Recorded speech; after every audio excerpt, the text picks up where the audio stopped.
പൊളിച്ച് പൊളിക്കടാ. ഞങ്ങൾ കുറെ പാവങ്ങൾ വീടും കുടുംബമായിട്ട് കഴിയുന്ന ഈ കോളനിയിൽ ഇത് പൊളിക്കരുത്. ഇവിടെ താമസ പലരും ഒഴിഞ്ഞു പോകാൻ തയ്യാറാണല്ലോ. നിനക്ക് മാത്രം എന്താ? ഇവർക്കൊക്കെ ശിവേട്ടൻ കൈ നിറയെ കാശും കൊടുത്തല്ലോ. കുറച്ച് ആൾക്കാർ കരിങ്കാലി പണി ചെയ്തൊന്നും കരുതി ഇത് ഞങ്ങൾക്ക് ഇഷ്ടമാണ് തന്നതാ. പപ്പ മുതലാളി അപ്പേട്ടൻ ഇവിടം വിട്ട് ഞങ്ങൾ എവിടേക്കും പോവില്ല. കാശ് കിട്ടിയാൽ എന്താ ഒഴിഞ്ഞു പോയിക്കൂടെ? ഞങ്ങൾ എന്തായാലും ഒഴിഞ്ഞു പോകാൻ തീരുമാനിച്ചു കഴിഞ്ഞു. അതടാ നന്ദിയില്ലാത്ത നായിഞ്ച മോനെ. നിന്റെ കെട്ടിയോക്ക് പ്രസവവേദന വന്ന് കടപ്പുറ ആസ്പത്രിയിൽ ഡോക്ടർമാര് തിരിഞ്ഞു നോക്കാതെ കടന്നപ്പം അവിടെ ഒരു അപ്പട്ട് ഉണ്ടായിരുന്നുള്ളൂ. മനുഷ്യനായാൽ നന്ദി വരണം. ഇനിയും മുന്നോട്ട് വന്നാലുണ്ടല്ലോ ഞങ്ങളുടെയൊക്കെ നെഞ്ചത്തൂടെ വേണ്ടി വരും പോവാൻ. നിന്റെയൊക്കെ നെഞ്ചെന്താടാ? പാളയറോടോ? അതേടാ പാളയറോടാ. എന്താ കേട്ടിട്ട് പോണോ വാസോ? പൗലോസേ, അഭ്യാസത്തിൽ നിൽക്കാതെ മാറിക്കോ. വന്നെങ്കിൽ ഈ പണി തീർത്തിട്ടേ പോകൂ. ഞങ്ങള് മാറവിടുന്ന്.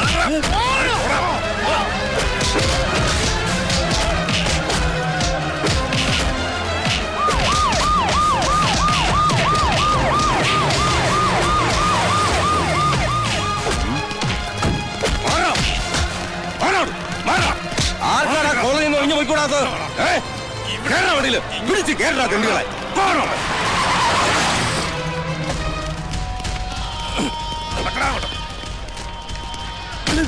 ഗുണ്ടകളെയും പോലീസിനെയും വിട്ട് തല്ലിച്ചതച്ചുകൊണ്ടും പേടിപ്പിച്ചുകൊണ്ടും ഞങ്ങൾ ഇവിടെ ഒഴിഞ്ഞു പോകുമെന്ന് വിചാരിക്കണ്ട. ഇതിനൊക്കെ അപ്പോഴോട് നീ സമാധാനം പറയേണ്ടി വരും. നോക്കിയോ പിടിച്ച് കേരള വണ്ടിയിൽ ഒളിച്ചു മാറ്റാ.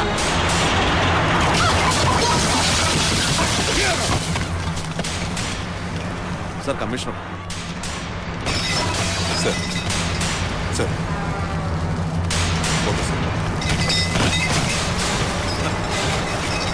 ആ നിർത്ത്.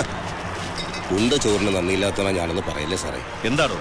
കമ്മീഷണറുടെ കോള വന്നത്. കോളനി വിളിക്കൽ നിർത്തിവെക്കാൻ. നിർത്തിവെക്കാനോ? അതെ, സാറിനോട് കമ്മീഷണറെ ഒന്ന് കാണണമെന്ന് പറഞ്ഞു.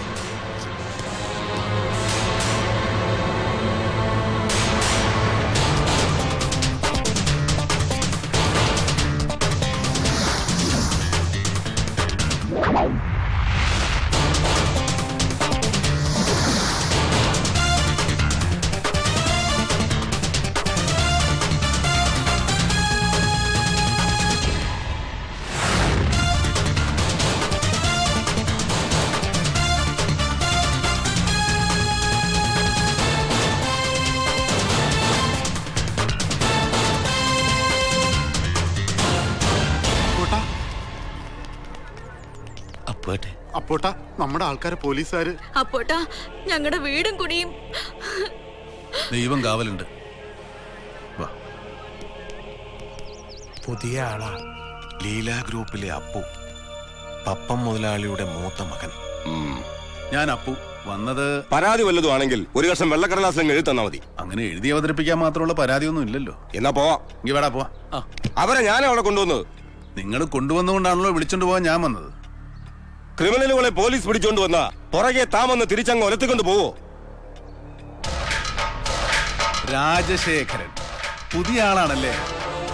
ഈ കോഴിക്കോട് പാളയം പച്ചക്കറി മാർക്കറ്റിൽ പോട്ടറായിട്ട് ജീവൻ തുടങ്ങിയവനായി. ഒലത്തുക പുളുത്തുക എന്നൊക്കെ ഉള്ള 4-ാം തരം പോലീസ് സ്ത്രീ എങ്ങാനും വായിന്ന് വീണ. എനിക്ക് 14-ാം തരം നല്ല അസൽ അവിയൽ തെറിവരിയെ അതിലെല്ലാം ഉണ്ടാവേ. ഇറച്ചിയും മീനും പച്ചക്കറിയും നല്ല മുഴുത്ത പഴങ്ങളും ഒക്കെ. ഒരു പോട്ടർ പോലീസ് തെറിവിളി മത്സരത്തിന് വന്നതല്ല ഞാനിവിടെ. ഇവരെ കൊണ്ടുപോകാനാ. അത് ഞാൻ കൊണ്ടുപോയിരിക്കും. കസ്റ്റഡിയിലെടുത്ത അക്രമികൾ ഇറക്കിക്കൊണ്ടു പോകാനോ? എന്നാ എനിക്കൊന്ന് കാണണം. കസ്റ്റഡിയിലെടുത്തോ? ആരെ? അപ്പൊ മറ്റവന്മാരെന്ത് എടുത്തിട്ട് പൊങ്ങിയില്ലേ സാറിന്? ഗുണ്ടായുസത്തിന്റെ ബലത്തിൽ ലീലാ കോളനി പൊളിച്ചു നീക്കാമെന്ന അക്രമികള് യോഗ്യന്മാർ. അവരവരുടെ കിടപ്പാടം നഷ്ടപ്പെടാതിരിക്കാൻ വേണ്ടി എതിർത്ത് നിന്ന പാവങ്ങള് അക്രമികൾ. നന്നായിന്റെ അക്രമികൾക്ക് ആശുപത്രി ചികിത്സ അരുതെന്ന് പറഞ്ഞ് കരഞ്ഞ പാവങ്ങൾ അമ്മായിമ്മയുടെ വീട്ടിൽ കസ്റ്റഡിയിൽ. ശിവന്റെ കാശ് വാങ്ങി പോക്കറ്റിലിട്ട് കളിക്കാൻ നിൽക്കില്ല മാഷേ. 8-ാം ക്ലാസ്സിൽ വിദ്യാഭ്യാസം നിർത്തി ചുമടെടുക്കാൻ തുടങ്ങിയതിനിഷ്ട. ഇംഗ്ലീഷ് ഒന്നും ഈ ചെവിയിൽ അങ്ങനെ സൈസാവൂല, കേറൂല. നിർബന്ധാച്ചാ വീട്ടിൽ പെണ്ണുങ്ങൾ പഠിച്ചാണെങ്കിൽ അവിടെ ഒന്ന് സൈസാക്കി നോക്ക്, ചിലപ്പോ കേറും. ഇംഗ്ലീഷേ അധിക പ്രസംഗം വേണ്ട. ഇത് പോലീസ് സ്റ്റേഷനാ. സാർ എത്ര കാലമായി കസബ പോലീസ് സ്റ്റേഷൻ കാണാൻ തുടങ്ങിയിട്ട്? ഈ അടുത്ത കാലം മുതലല്ലേ? 10-17 വയസ്സ് മുതൽ ഞാൻ കയറി ഇറങ്ങാൻ തുടങ്ങിയതാ. പോലീസുകാരത് അടിപിടിക്കാനല്ല, അധിക പ്രസംഗം, അടിപിടി, അക്രമം, കത്തിക്കുത്ത് മുതലായ കേസുകളിൽ പെട്ടിട്ട് നിങ്ങളെ പോലെയുള്ള ഒരു പെടുത്തിയിട്ട്. പിന്നെ അടുത്ത കാലം മുതൽ ഇവർക്കൊക്കെ വേണ്ടിട്ട്. മിസ്റ്റർ, നിങ്ങൾ ഈ കാണിക്കുന്ന പോക്കരിത്തരത്തിന്റെ ഗൗരവം പിന്നെ മനസ്സിലാവും. അറിയാം. ഇപ്പൊ ഇത് എന്റെ കണക്കിൽ വെച്ചേക്ക്. ഇതിൽ നിന്നുണ്ടാകുന്ന കൊടക്കടി ഞാൻ സഹിച്ചു. സമി, ആ കടലാസങ്ങൾ കൊടുത്തേ. നേരായ വഴിക്ക് ഇവരെ ഇറക്കിക്കൊണ്ടുപോകാനാ ഞാൻ വന്നത്. അതിനെതിരെ നിന്നാ നമ്മൾ രണ്ടാളും സൂയിപ്പിലാവും. എന്തിനു വെറുതെ കച്ചറ? ഹലോ ഹലോ ഉണ്ടല്ലോ കൊടുക്കാം. കമ്മീഷണർ രവിശങ്കർ. നമസ്കാരം സാർ. ശിവനോ? അവൻ അവിടെ തന്നെ ഉണ്ടാവുമെങ്കിൽ ഞാൻ വരാം. ശരി സാർ. നിങ്ങളുടെ അച്ഛമ്മ ഒരുമിച്ച് ബിസിനസ് ചെയ്യുന്ന കാലത്ത് വാങ്ങിയ സ്ഥലം, അതിൽ ഇവരുടെ വിഹിതം അവിടുത്തെ പാവങ്ങൾക്ക് ഇഷ്ടദാനം നൽകി. അതൊരു വലിയ കാര്യമല്ലേ മിസ്റ്റർ ശിവൻ? ആയിക്കോട്ടെ, പക്ഷേ എനിക്ക് അവകാശപ്പെട്ട എന്റെ സ്ഥലത്ത് എനിക്ക് കൺസ്ട്രക്ഷൻ തുടങ്ങണം. ആ കോളനിയുടെ പുറകെ ഞാൻ എന്ത് ചെയ്തിട്ടുണ്ടാ? ഞങ്ങളുടെ ലാൻഡിലേക്കുള്ള വഴി മുടക്കിയാണ് ആ തെണ്ടി കോളനി അവിടെ ഇരിക്കുന്നത്. തെണ്ടി കോളനി അല്ല, ലീലാ കോളനി. അതവിടുന്ന് മാറ്റാൻ എന്തും ഞാൻ ചെയ്യും. കണ്ടല്ലോ വമ്പത്തരം. മാന്യായിട്ട് പ്രശ്നങ്ങൾ പറഞ്ഞു തീർക്കാൻ നിങ്ങൾ പറഞ്ഞുകൊണ്ടാണ് ഞാൻ വന്നത്. അല്ലാതെ കണ്ണി കണ്ടിടത്തൊക്കെ ഞങ്ങളുടെ കുടുംബത്തെ അച്ഛനെയും പുലിയായിട്ട് പറഞ്ഞു നടക്കുന്ന ഇവരുമായിട്ട് വർത്തമാനത്തിരിക്കാൻ മാത്രം മണ്ടനല്ല ഞാൻ. ഇതങ്ങനെ പറഞ്ഞു തീരെയില്ല. പിന്നെ എങ്ങനെ തീർക്കാനാ ഉദ്ദേശം? ശിവൻ എങ്ങനെ തീർക്കണം അങ്ങനെ തീർക്കാം, പറഞ്ഞു തീർക്കാം, തല്ലി തീർക്കാം, പൊളിച്ചു തീർക്കാം. ഇനി ഒന്നായിട്ട് അങ്ങനെ തീർക്കണമെങ്കിൽ അങ്ങനെയും ചെയ്യാം. ഞാൻ എല്ലാത്തിനും റെഡി. പൊളിച്ചു തന്നെ തീർക്കാം. കാശ് കൊടുത്താൽ ഒഴിഞ്ഞു പോകാൻ കോളനിക്കാർ തയ്യാറായാൽ പിന്നെ അത് പൊളിക്കാൻ എനിക്ക് ആരുടെയും സമ്മതം വേണ്ടല്ലോ. വിവരക്കേടാണ് ശിവ. കാശെന്ന് കേൾക്കുമ്പോ കണ്ണു മഞ്ഞളിക്കുന്നതും വാല് ചുരുട്ടുന്നതും നിങ്ങളെ പോലുള്ള പണക്കാരാ. കാശിനേക്കാൾ ആത്മാഭിമാനത്തിന് വില കൽപ്പിക്കുന്നവരാ കാടിയാണെങ്കിലും മൂടിക്കുടിക്കുന്ന പാവപ്പെട്ടവർ. പട്ടിണിയും പരിവട്ടവും അനുഭവിച്ച് നടന്ന കാലത്ത് അവിടെ ഒരു കൂരപ്പുരയില് ഞാനും എന്റെ അച്ഛനും അമ്മയും കൂടെ താമസിച്ചു. ഞങ്ങൾ ആ സ്ഥലം അവർക്ക് ഇഷ്ടദാനം കൊടുത്തപ്പോ അവരെന്റെ അമ്മയുടെ പേരാ ആ കോളനിക്ക് വിളിച്ചത്. അത് ആ പേരിൽ അവിടെ തന്നെ കാണും. ശിവനൊരു കാര്യം ചെയ്യും, നിങ്ങൾ ആ സ്ഥലം വിൽക്കാൻ തീരുമാനിക്കും. പൊന്നുമലയ്ക്ക് ഞാൻ എടുത്തോളാം. പൊന്നുമലയ്ക്ക്. ഞങ്ങൾ എന്നും വിൽക്കേണ്ടവരും നഷ്ടപ്പെടേണ്ടവരും, ലീലാ ഗ്രൂപ്പ് എന്നും വാങ്ങുന്നവരും നേടുന്നവരും ഒരു തരിമണ്ണി ഞാൻ വിട്ടുതരില്ല. അവിടെ ഞാൻ ഉദ്ദേശിച്ചത് നടക്കും, നടത്തിയിരിക്കും. സാറ് തരുന്ന ഉറപ്പിൽ വേണം എനിക്ക് ഇവിടെ നിന്ന് ഇറങ്ങാൻ. കാര്യങ്ങൾ ഞാൻ ഒന്നുകൂടെ പഠിക്കട്ടെ, എന്നിട്ട് വിളിക്കാം. അതുവരെ അവിടെ മറ്റു നടപടികൾക്കൊന്നും അനുവദിക്കില്ല. പോരെ? ശിവ, പഴയ കല്ലായി പാലത്തിന് 100-200 കൊല്ലം പഴക്കണ്ടെന്ന് കേട്ടിട്ടുണ്ട്. പക്ഷേ 200 വയസ്സുള്ളവരാരും ആ പാലത്തിന്റെ മേലെ കൂടെ നടന്നതായി കേട്ടിട്ടില്ല. ഭൂമിയോടും സ്വത്തിനോടുമുള്ള ആക്രാന്തം മൂത്ത് എന്റെ അമ്മന്റെ പേരിൽ ആ മണ്ണിലെങ്ങാനും ഗുണ്ടായിസം കാണിക്കാൻ വന്ന അമ്മയാണ് ഞാൻ ഇറങ്ങേ കളിക്കുകയും ചെയ്യും. ആ കളി കാര്യം.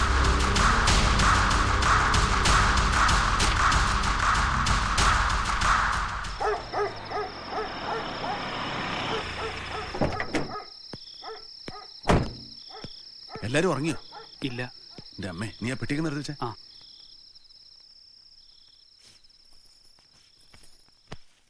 അല്ല, നീ ഉറങ്ങിയില്ലേ? ഉറങ്ങിയ ആൾ ഇങ്ങനെ നിന്ന് തുണി മടക്കോ? മക്കൾ ഉറങ്ങിയോ? നിങ്ങൾ ഉറങ്ങിയ ആൾക്കാരുടെ സെൻസസ് എടുക്കാൻ ഇറങ്ങിയതാ ഈ നട്ടപ്പാതിരക്ക്?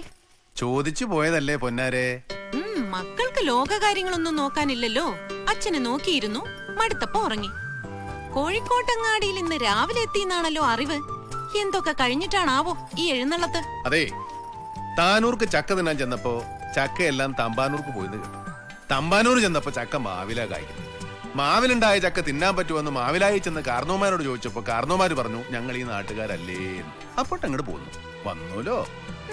ഇന്ന് കുറച്ച് ചക്ക തിന്നും. അകത്തൊരു മാവിലായിക്കാരൻ കാരണവരെ കാത്തിരിക്കുന്നുണ്ട്. സുപ്രീം കോടതി കോപിച്ചിട്ടാ? നീയും കൂടെ വാ, ജാമ്യം എടുക്കാൻ ഒരാളുള്ള നല്ലതാ. ഞാൻ ഈ നാട്ടുകാരത്തി അല്ലേ? മാവിലായിക്കാരി? അതെ.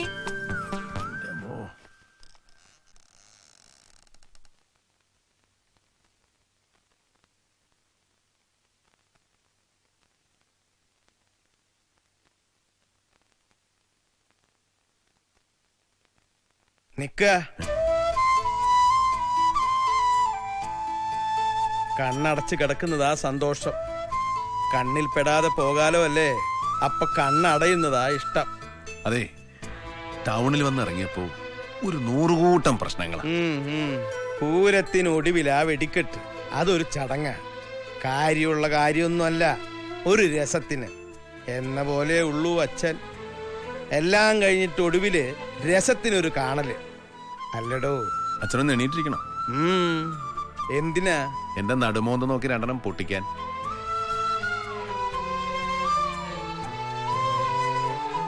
അല്ല, അതാ ഈ ചങ്കു കുത്തിക്കീർന്ന വർത്തമാനത്തെക്കാളും നല്ലതേ. അല്ലടോ, എനിക്കൊരു സംശയം. ഈ രാത്രിയിലോ? അല്ലാതെ പകല് സംശയിക്കാൻ നിന്നെ കിട്ടിയിട്ട് വേണ്ടേ? സംശയം എന്താന്ന് പറഞ്ഞില്ല. നിനക്ക് ഉത്തരവാദിത്വം കൂടി കൂടി ഒരു അന്തം കിട്ടാതാവുന്നുണ്ടോ? വല്ലതും കഴിച്ചോ? അല്ല, ഇന്ന് രാത്രി അച്ഛന്റെ ഭക്ഷണം ഞാനാണോന്ന് അറിയാനാ. എടോ, ഞാൻ കാര്യായിട്ട് പറയാ. ഇനിയെങ്കിലും നീ നിന്റെ ഈ നാട്ടുകാര്യങ്ങളൊക്കെ ഒന്ന് കുറയ്ക്കുക. അതൊക്കെ ഏൽപ്പിക്കാൻ 100 ആളുണ്ടല്ലോ നമുക്ക്. അതായത് ഞാൻ വിളിച്ച വിളിയേക്കുന്ന സ്ഥലത്ത് ഉണ്ടാവണം നീ, അത്ര തന്നെ. ചെന്ന് വല്ലതും കഴിച്ച് കിടക്കാൻ നോക്ക്. നിറഞ്ഞല്ലോ. പോടാ.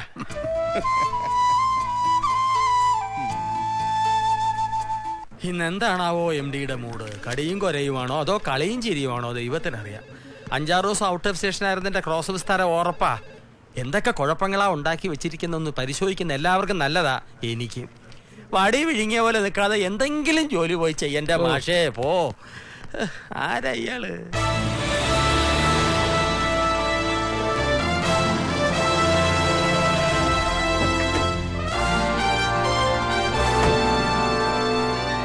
ആരാണാ നിന്റെ മോനെ സ്കൂളിൽ ചേർത്തോ? ചേർത്തോ പോട്ടാ. ആയിക്കോട്ടെ. Morning sir. ആ good morning sir. Good morning sir. നമസ്കാരം സർ. Good morning sir. രക്ഷപ്പെട്ടു. അല്ല ആ സൂപ്പർവൈസർ മുരുകനെ ഒന്ന് വിളിക്കേ. ഓ, മുരുകൻ ഒന്നിങ്ങോട്ട് വരിക.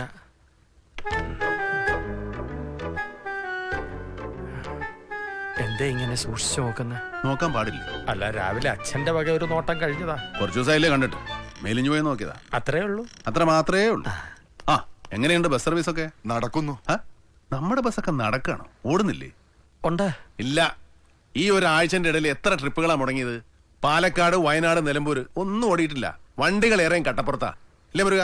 അത് സ്പെയർ പാർട്സ് എത്താൻ വൈകിയതിനെ കൊണ്ട് കാരണങ്ങൾ ഉണ്ടാവും. സാമി അറിഞ്ഞിരുന്നില്ലേ? ഇല്ല. എന്നാ മംഗലാപുരത്തിരുന്ന ഞാൻ അറിഞ്ഞു. മുരുക, ഇത് എന്റെ അമ്മയ്ക്ക് പറയിപ്പിക്കുന്ന അനാസ്ഥയാ, മനസ്സിലായോ? അത് എന്ത് കുതേ? കളക്ഷൻ ഉണ്ടാക്കല് മാത്രമല്ല ബസ് സർവീസ്.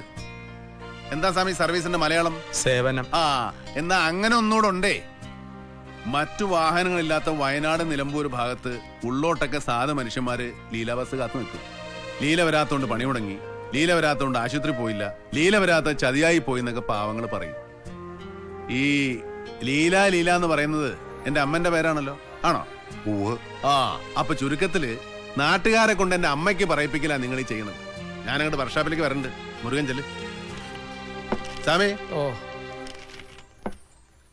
സാമിയുടെ പേര് ഗണപതി എന്നല്ലേ? അച്ഛനും അമ്മയും ചെറുപ്പത്തിൽ അങ്ങനെയാ വിളിച്ചത്.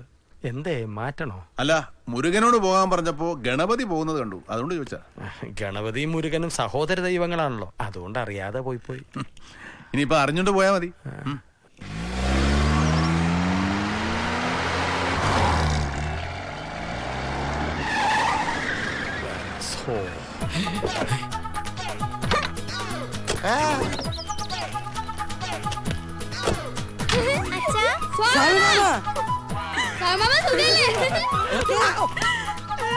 മോളെ, ഇന്നെന്താ പ്രശ്നം?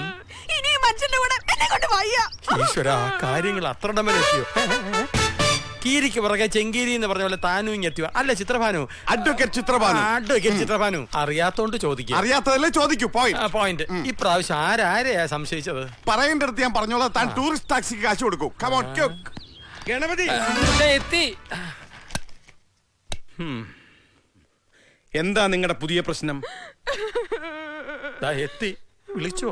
വിളിച്ചുപോയി. ഇവരുടെ കാര്യത്തിൽ ദൈവത്തിന് വിളിക്കുന്നതിനേക്കാളും നല്ലത് തന്നെ വിളിക്കുന്നതാണല്ലോ. അതെന്താ അത്? ഈ ചിത്രഭാനുവിന് ഇത്തിരി ബുദ്ധി നൽകാൻ വിഘ്നേശ്വരന് മനസ്സുകൊണ്ടൊരു തേങ്ങ അടിച്ചതാ. നടക്കാത്ത കാര്യത്തിന് വെറുതെ ഇങ്ങനെ ഉടച്ചു തീർക്കണോ തേങ്ങ? എന്റെ മക്കള് ഞാനും. നിന്നെ നിന്റെ മക്കളെ കണ്ട് എനിക്ക് അറിഞ്ഞൂടെ? ഒന്നിക്കറിയാ അല്ലെ പറയാ? എന്നെ സംശയ, തിരിഞ്ഞാലും മറിഞ്ഞാലും സംശയ. ഏട്ടനറിയോ, വീട്ടില് പാലും കൊണ്ടൊരാൾക്ക് വന്നൂടാ, പച്ചക്കറി കൊണ്ടൊരാൾക്ക് വന്നൂടാ, പത്രം കൊണ്ടൊരാൾക്ക് വന്നൂടാ. എന്നെ സംശയിച്ച് വീട്ടിലിരിക്കാം, ഒരു പണിക്ക് പോവില്ല. ഇവളെങ്ങനെ സംശയിക്കുന്നോന്ന് എനിക്ക് സംശയമില്ലാതില്ല. പക്ഷെ കാര്യം അതല്ല. ഒന്നിങ്ങോട്ട് മാറാമോ? സോറി. പട്ടാപ്പകല് പിടിച്ചു പറയും കൊലയും നടക്കുന്ന കാല. വിവിധ രൂപത്തിലും ഭാവത്തിലും സെയിൽസ്മാൻമാരായിട്ടും മറ്റു വേഷങ്ങളും വീട്ടിൽ വരുന്നവരെ ഉത്തരവാദിത്തമുള്ള ഒരു ഗ്രഹനാഥൻ എന്ന നിലയ്ക്ക് അതാരാ വന്നതെന്ന് ചോദിച്ചു പോയി. ഉടനെ അവള് ധരിച്ച് അവളെ സംശയിച്ചിട്ടാണെന്ന്. പിന്നെ മക്കളെ കൂട്ടി കാറോടുത്ത് ഒറ്റ പോക്കാ. അപ്പൂപ്പ ഇന്നിവിടെ വെച്ച് പിരിയുന്ന അവിടെ വെച്ച് അച്ഛനും അമ്മയും വാക്ക് പറഞ്ഞത്. എന്നിട്ട് പിരിഞ്ഞു അപ്പൂപ്പ? പിരിച്ചില്ല, ഒന്ന് ഒടിക്കാൻ തീരുമാനിച്ചു ഞാൻ. എന്നാ പെട്ടെന്ന് ഒടിക്കുന്നു. ഇവൻ വീട്ടിലും അങ്ങനെയാ, തമാശക്കാരനാ, എന്നെ പോലെ. പെങ്ങളെ, ഏതെങ്കിലും ഒരു മുറിയുടെ ചാവി ഒന്ന് തരുമോ? ഏതെങ്കിലും ഒരു മുറിയുടെ ചാവിയോ? എന്താ ഹോട്ടലാ? അളിയനും രാധയ്ക്കവിടെ തന്നെ ഈ വീട്ടിലൊരു മുറിയില്ലേ? വിവാഹമോചനത്തിന്റെ വക്കീലെത്തി നിൽക്കുന്ന ഭർത്താവിന് ഭാര്യ വീട്ടിൽ എവിടെയാണറിയാൻ മുറി? എങ്കിലും ഒരു മുറി മാത്രം തുറക്കാതെ വെക്കാം ഞാൻ അതികൂടം എന്നുടെ ആരാമത്തിൽ എന്ന ബാബുരാജ് ഈണം നൽകിയ ഒരു പാട്ടില്ലേ, അത് പിരിയുന്നതിന് മുമ്പ് ഭാര്യയെ ഞാൻ പാടി കേൾപ്പിക്കും. ആ ജീവിച്ചിരിപ്പുണ്ടെങ്കിൽ സാമിക്കും കേൾക്കാം. എനിക്ക് വിശന്നിട്ട് പാടില്ല.